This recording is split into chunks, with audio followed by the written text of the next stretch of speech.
ఎన్టీఆర్ జిల్లా కంచికచెర్లలో దారుణ ఘటన చోటు చేసుకుంది. ఉప్పుతోళ్ల శ్రీనివాస్ అనే యువకుడు అదే కాలనీకి చెందిన మైనర్ బాలికను ప్రేమిస్తున్నారని చెప్పి పలుమార్లు ఆమెపై అత్యాచారానికి పాల్పడ్డాడు. బాలికకు కడుపు నొప్పి రావడంతో వైద్య పరీక్షలు నిర్వహించాక గర్భం దాల్చినట్లుగా వైద్యులు నిర్ధారించారు.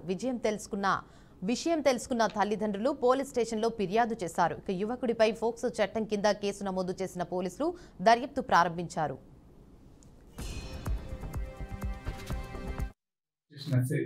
మాట్లాడుతున్నాను. ఈరోజు అనగా 15/11/2025 తేదీన మాకు ఒక రిపోర్ట్ వచ్చిందండి. ఆ రిపోర్ట్ ఏంటంటే కంచికచెర్ల మండలానికి చెందిన ఒక బాలిక వయసు 17 సంవత్సరాలు కలిగినటువంటి బాలికను మా కంచికచెర్ల గ్రామం ఇందిరా కాలనీలో నివాసం ఉండే ఉప్పుతోళ్ల శ్రీనివాస్ అనే వ్యక్తి ప్రేమ పేరుతో మోసం చేసి గర్భవతం చేసిన ఘటనపై మాకు సదరు బాలిక తల్లి రిపోర్ట్ ఇచ్చింది. ఈ విషయం మేము ఫోక్సో కేసు నమోదు చేసి కేసు రిజిస్టర్ చేశాము. ఇది తదుపరి దర్యాప్తు ఏసీపీ గారు చేస్తాం. సుమారు 2 సంవత్సరాల నుంచి పరిచయం ఉంది. కంచికచెర్ల ఎన్టీఆర్ జిల్లా కంచికచెర్లలో దారుణ ఘటన చోటు చేసుకుంది.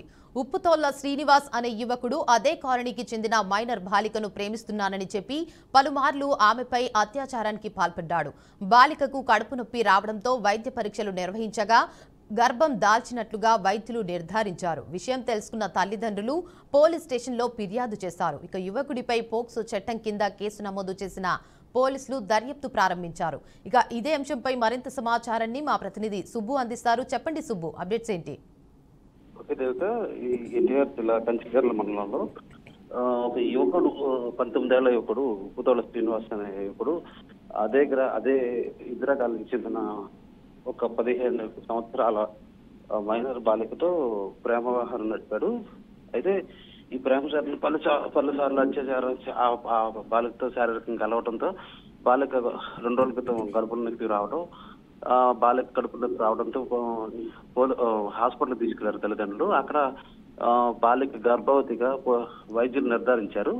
ఈ నేపథ్యంలోనే బాలికను నిలదీసి తల్లిదండ్రులు అడగడంతో ఇలా జరిగిందని చెప్పేసి జరిగిన ఘటన మొత్తం తల్లిదండ్రులకు వివరించడం జరిగింది. దీంతో తల్లిదండ్రులు కంచికచెర్ల పోలీస్ స్టేషన్ లో ఫిర్యాదు చేయడం జరిగింది. ఫిర్యాదు నమోదు చేసుకున్న పోలీసులు శ్రీకాంత్ పైన పోక్సో యాక్ట్ పెట్టి అతన్ని అదుపులో తీసుకోవడం జరిగింది. అయితే తమ బాలికని మాయమాటలు చెప్పి ఇలా చేశారని చెప్పి తల్లిదండ్రులు ఆరోపించడం జరిగింది. తమకు న్యాయం చేయాలని చెప్పి పోలీసులు ఆ వ్యక్తిని అరెస్ట్ చేసి తమకు న్యాయం చేయాలని చెప్పేసి కూడా పోలీసులు పాప యొక్క తల్లిదండ్రులు డిమాండ్ చేస్తున్నారు. అయితే ఈ బాలికని ప్రేమ పేరుతో మాయమాటలు చెప్పి తను శారీరకంగా వాడుకుంటాడని చెప్పేసి కూడా తల్లిదండ్రులు ఆరోపిస్తున్నారు. ఈ ఘటనపై పోలీసులు ఫోక్సో యాక్ట్ పెట్టారు. తదుపరి విచారణ అయితే కొనసాగుతూ ఉంది. Right, thank you for the update Subbu.